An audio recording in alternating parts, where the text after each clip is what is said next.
Good morning, America. Welcome to the Lay Down Dying Talk Show. I'm your host, Fernando, and oh boy, ladies and gentlemen, we've got some burning news to show you today. We will be covering stuff from all different angles. We will start off by talking about the invention of a new dessert, the chocolate chip cookie. Can't wait to try that out. And later on, taking a trip down to the south with the book As I Lay Dying, to where we talk about Faulkner's reads on coping with trauma. But oh man, do those cookies sound good.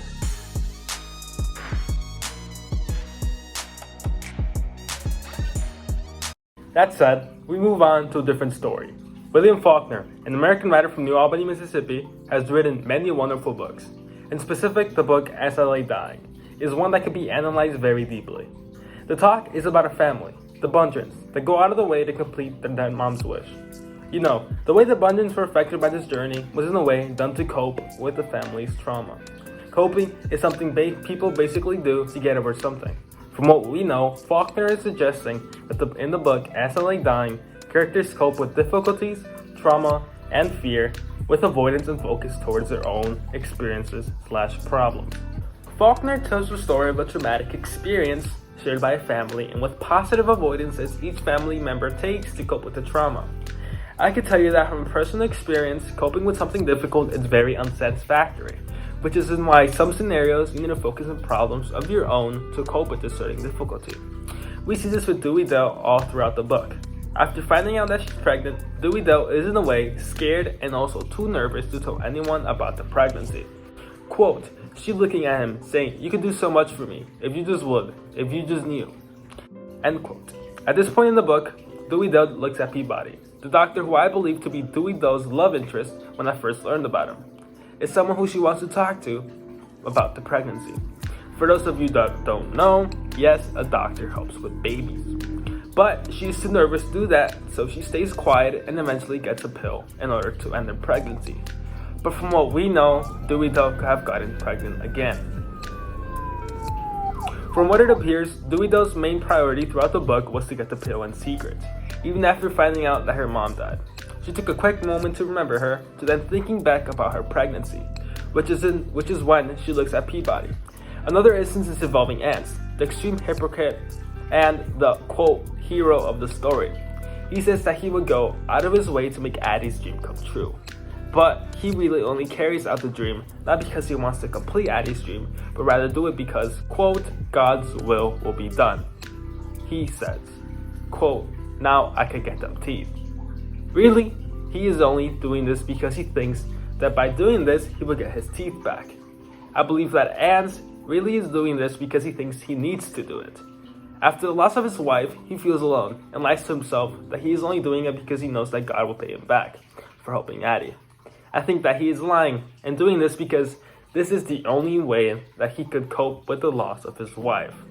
Basically, distracting himself by believing something that is not true, and carrying that on to make him feel like he is doing the right thing. Now, William Toll from Los Angeles, California says, with the first question of the day says, why did Faulkner choose Addie to be the one that died? What would have happened if any other Bundrans died? What would be the reaction be, and how would they cope with that difficulty/trauma/fear? Good question. I believe that if someone other than Addie died, then there would have been no story. Faulkner chose Addie because she had a request to be buried at a certain place. Perhaps if someone else died, then they might have had a different wish, which would have changed the whole plot, obviously. But if any of the other Bundrans died, I think that everyone would have had the same experience as they did with Addie, not counting Jewel since she was very close to her. But he will have for sure have had a mental breakdown. Faulkner tells the story of a traumatic experience shared by family and what negative avoidances each family member takes to cope with the trauma. As I said, people do things to cope with difficulties, but sometimes they cope to an extent and their willingness to do anything. I'm talking death and curses, something Addie knows a lot about. Anyway, continue with Dewey Dell, all she thinks about is her pregnancy. She's scared and nervous, to where she was terrified to tell anyone that she thought and dreamed about killing Darrell. I rose and took the knife from the steaming fish and I killed Darrell. Was Dewey Dell really about to kill Darrell, her own brother, because it will help her cope with her pregnancy? Was she going to go to an extent and become a murderer? From what it looks like, Dewey though only thought about doing this because she was so scared of what was going to happen. If any of the Bundrins found out she was pregnant, she might have thought that Darrell would have had the worst reaction. This is in a way similar to Ant. He has a mental breakdown towards the middle of the book. Quote, I am the chosen of the Lord, for who he loveth, so doeth he chastiseth. But I be durned if he don't take some curious way to show it seems like. End quote. Ant is basically furious at God for not showing him a sign that he's doing the good things. He wants a sign. According to the Bible, getting mad at God, quote, tends only to evil. Being evil is something that goes against all of the Bible and is referred to as a sin. Ant, being a man of God, obviously is betraying his own beliefs. Not to mention that Carl's Opiate of Masses states that those who believe in the religion are people without souls. Ant reaching to God at a time like this, it is showing that Ant is broken. The only way he found to cope with himself is to betray his own beliefs, something that was caused to avoid Addie's death. Now from Michael McGill from Chicago, Illinois says, in what way did Faulkner make Addie's death a difficulty, trauma, and fear to the Bundrins? What about to other characters? You know, Michael, the Bundrins were obviously very emotional, and each had a way to cope with the death.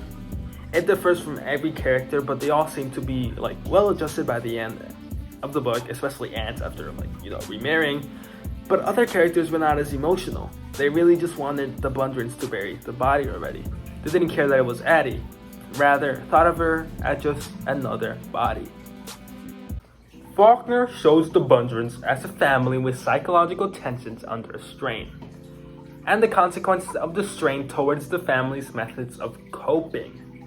Although it may not seem like it, many of the Bundrins have their own way of dealing with the death of Addie. If we take a look at the best character in the book, Vardaman, we see him act sort of desperate. Quote, my mother is a fish. Vardaman keeps comparing his mother to a fish and later calls Jew's mom a horse, after Darrell called her a horse. Even though they share the same mother, he calls both his mother and Jew's mom something different. It makes you wonder if Vardaman is actually confused or if he's just saying that to mock what Darrell said. But to me, it seems like Vardaman is confused about what is actually going on. He thinks that his mother is a fish because he thinks that his mother is going to come back. Quote, and tomorrow it will be cooked and she will be with him, and Pa and Cash and Dewey though, and there won't be anything in the box, and so she can breathe. End quote. Vardaman thinks that after the day Addie died, she will have come back. He's making up scenarios and hoping that his mother is going to come back, which is why he compared her to a fish. You catch a fish, you take it into your hands, and it can't breathe. You put her back into the water, it comes back to life. You take Addie, put her in the casket, she can't breathe. You take her out of the casket, now boom, she is alive. That is what Vardaman was thinking. This thinking made Vardaman come up with many different scenarios in which Addie's death inspired.